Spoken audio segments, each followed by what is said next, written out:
दोस्तों, आज का वाकया एक हिंदू फकीर और नेक अल्लाह वाले बुजुर्ग का है। एक हिंदू फकीर लोगों के पास जाकर भीख मांगा करता। ये लोगों के पास जाता और कहता, मुझे भगवान के नाम पर कुछ दे दो।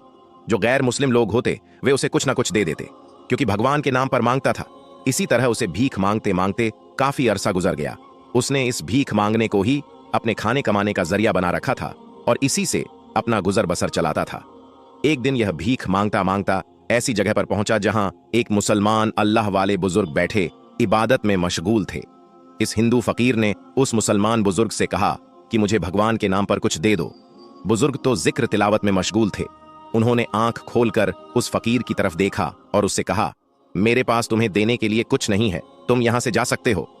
वह फकीर कहने लगा, वाह जी वाह बाबा, आप यह कैसे कह रहे हैं कि आपके पास मुझे देने के लिए कुछ भी नहीं? आपके सामने यह पानी का गिलास रखा हुआ है, आप मुझे गिलास ही दे दीजिए। मैं इसी से अपना काम चला लूंगा और यहां से चला जाऊंगा। इस गिलास को कोई ना कोई तो खरीद ही लेगा। बुजुर्ग ने कहा, तुम्हारी बात बिल्कुल दुरुस्त है, यह गिलास मैं तुम्हें जरूर दे देता। अगर तुम मेरे अल्लाह के नाम पर मांगते तो मैं बगैर किसी परेशानी के तुम्हें दे देता, मगर तुम भगवान के नाम पर मांग रहे हो और मैं भगवान को नहीं मानता।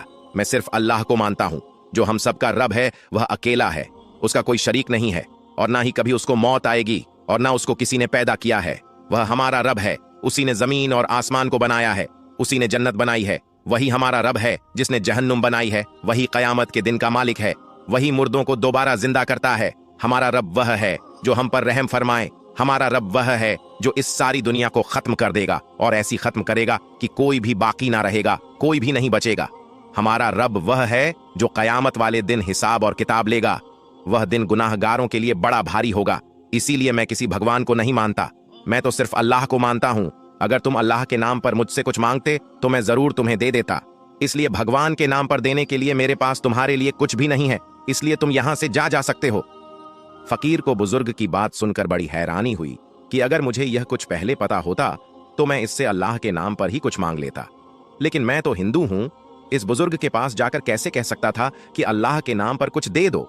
उसके बाद वह फकीर वहां से वापस चला आया, मगर उसके दिल में हसरत बाकी रह गई कि दोबारा इस बुजुर्ग के पास जाकर नए तरीके से कुछ मांगूंगा। चंद दिनों के बाद यह फकीर उस बुजुर्ग के पास गया। वह बुजुर्ग अपनी आदत के मुताबिक इबादत में मशगूल थे। फकीर ने बुजुर्ग से आकर कहा, मुझे अल्लाह के नाम पर कुछ दे दो। बुजुर्ग ने जैसे ही उस फकीर की बात सुनी तो कहा कि बताओ तुम्हें क्या चाहिए? फकीर ने कहा, मैं दौलतमंद बनना चाहता हूं, काफी बड़ा अमीर आदमी बनना चाहता हूं। मैं इस फकीरी से परेशान हो चुका हूं। लोगों के पास जाता हूं, भीख मांगता हूं, लोग मुझे धुतकारते हैं। आप मुझे कोई ऐसा तरीका बता दो जिससे मैं अमीर आदमी बन जाऊं। बुजुर्ग ने फकीर से कहा, तुम 7 दिन मेरे पास गुजार लो, 7 दिन गुजारने के बाद तुम्हें सब कुछ मिल जाएगा। यह फकीर हिंदू था, लेकिन फिर भी बुजुर्ग के पास रहने को राजी हो गया। बुजुर्ग रोजाना की तरह रात को इबादत के लिए उठते और सारी रात इबादत में गुजार देते। जब भी उस हिंदू फकीर की आंख खुली, वो बुजुर्ग को इबादत में मशगूल पाता। हैरान रह जाता, सोचता, यह कैसा नेक बंदा है जो सारी रात इबादत में लगा रहता है। इसी तरह 2 दिन गुजर गए। 2 दिन के बाद उस फकीर ने कहा, आप मुझे भी नमाज पढ़नी सिखा दीजिए, मुझे पूरी रात नींद नहीं आती, सारी रात मेरी बेचैनी में गुजरती है।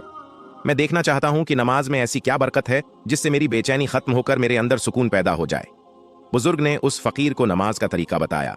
अब वह फकीर नमाज पढ़ने लगा। वह फकीर जब नमाज से फारिग होता तो उसे मीठी नींद आ जाती, और जब सुबह की नमाज का वक्त होता तो उसकी खुद ब खुदा गुड़ गए। बुजुर्ग ने फकीर से कहा, तुम्हारे 7 दिन पूरे हो चुके हैं, अब तुम वापस जा सकते हो। फकीर ने जवाब दिया, अब मैं वापस नहीं जाऊंगा, मैं तो आपके पास ही रहूंगा।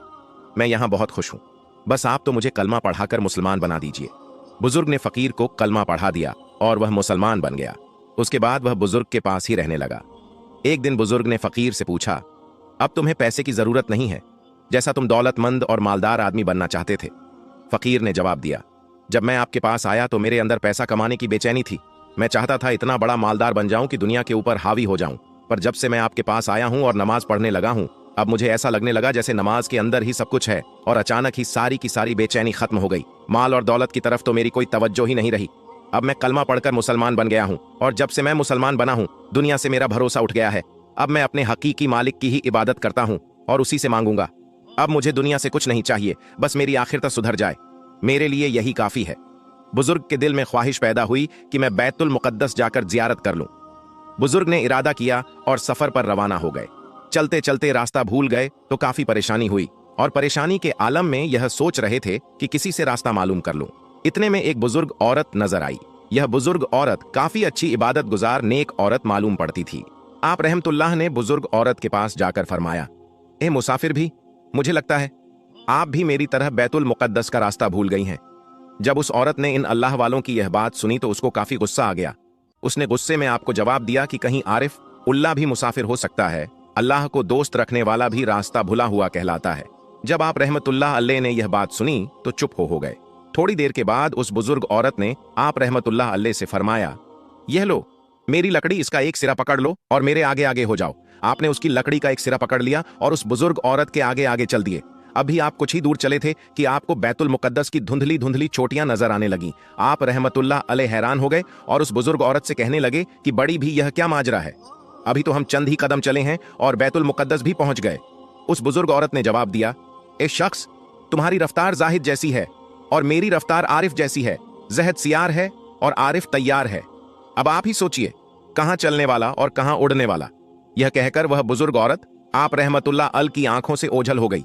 आप उस बुजुर्ग औरत को ढूंढते रहे लेकिन वह कहीं भी नजर नहीं आई। अल्लाह के नेक बंदों को अल्लाह ताला खुद रास्ता दिखाते हैं। बड़ी से बड़ी परेशानी और मुश्किलात आसान हो जाती है। अल्लाह ताला के ऐसे बंदे भी मौजूद हैं जो अल्लाह ताला के बंदे को रास्ता दिखाते हैं।